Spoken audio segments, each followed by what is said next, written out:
รุ่นลำพาในเรื่องการตีสามารถห้องได้ว่าฉันรุ่นลำพาก็ได้เมื่อกี้เอาเขาใส่เขาใส่แว่นใช่ไหม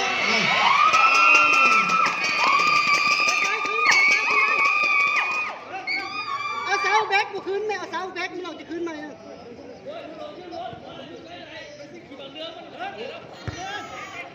เอาเสานอนดินแบกขวาเลย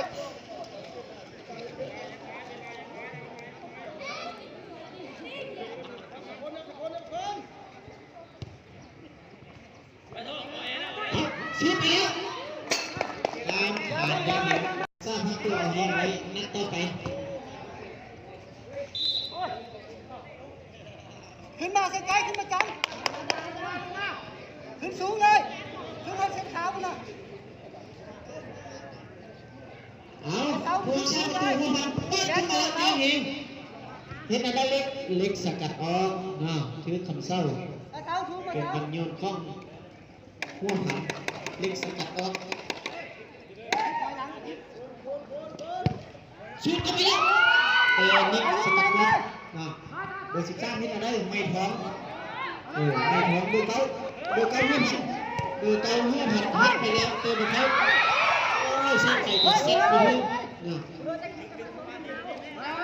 ไปทำมอนโดนนินทานิดนึง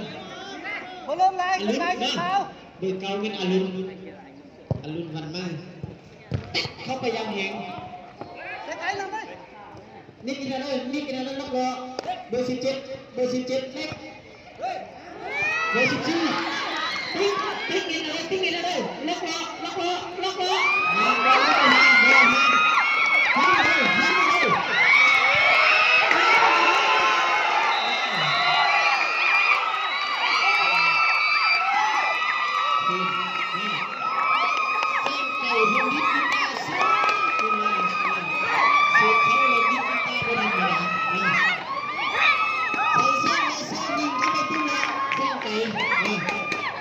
ชื่อว่าพิติเป็นชุดประตู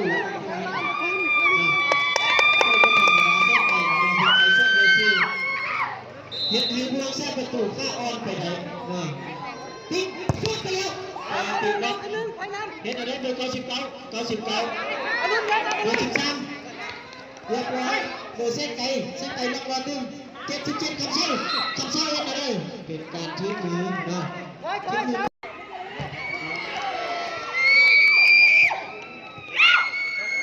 เอาแม่หาเพื่อนกสิเกกินเพื่อนกสิเกกินพวกหันกสิเกกินหรือว่าเสียงสกัดกันได้เนาะเพื่อว่าหางลงมาตีเสมออะไรเนาะเพื่อนกสิวางเกมมาดูซึ่งหัวเนาะเ